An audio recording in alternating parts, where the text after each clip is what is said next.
کتنا مشکل لگتا ہے نا دن بھر کی مصروفیات کے بعد تنہا بستر پر لیٹ کر آنکھیں بند کر کے کسی کی باتوں کو یاد کرنا اور پھر رو دینا۔ ایک حد کے بعد تو انسان سب کچھ چھوڑ دیتا ہے، روٹھنا، شکایت اور گلے شکوے کرنا، منانا، اور پھر دل تو ایسا ہو جاتا ہے کہ کوئی بات کرے تو بھی ٹھیک، اگر کوئی بات نہ بھی کرے تو بھی ٹھیک۔ نہ جانے کیوں لوگ اکثر ہمیں منہ کے بل گرا کر چھوڑ جاتے ہیں، جن پر ہمیں بہت مان فخر ہوتا ہے۔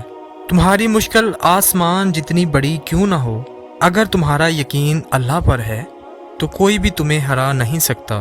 تم ہر شخص کو خوش نہیں کر سکتے، بھلے تم اپنا سکون کسی کے لیے کتنا ہی برباد کیوں نہ کر لو، پھر بھی وہ شخص تمہاری نیت یا تمہاری مخلصی میں کوئی نہ کوئی نقص نکال ہی لے گا۔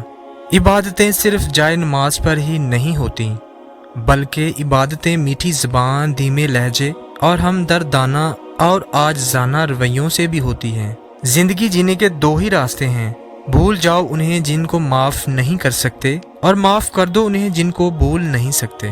چھوٹا بن کے رہو گے تو ہی بڑی بڑی رحمتیں ملیں گی، کیونکہ بڑا ہونے پر تو ماں بھی گود سے اتار دیتی ہے۔ کچھ لوگ شروع میں اتنی توجہ دیتے ہیں، ہمارا 2 منٹ چپ رہنا بھی برداشت نہیں کرتے، ہماری بے رخی پر 1000 بار پوچھتے ہیں، اور پھر ایک وقت آتا ہے ہماری طویل خاموشی بھی اثر نہیں کرتی، ہماری بے رخی، ہماری ناراضگی سب بے معنی ہو جاتی ہے۔ جب کوئی اچھا لگتا ہے تو اس کا برا بھی اچھا لگتا ہے۔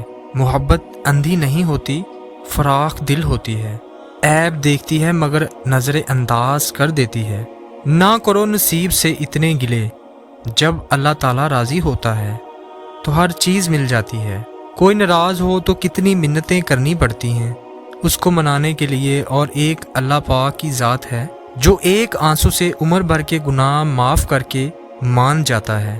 ٹینشن، بے چینی اور ڈپریشن تب ہوتے ہیں جب ہم دوسروں کو خوش کرنے میں لگے رہتے ہیں اور دوسروں کو خوش کرنے میں زندگی گزار رہے ہوتے ہیں۔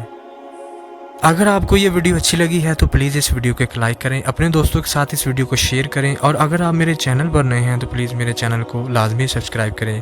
میں اسی طرح کی لیٹسٹ ویڈیوز اپلوڈ کرتا رہتا ہوں۔ اپنا بہت سارا خیال رکھیے گا، دعاؤں میں مجھے یاد رکھیے گا۔ انشاءاللہ ملتے ہیں بہت جلد ایک اچھی سی ویڈیو میں، تب تک کے لیے اللہ حافظ۔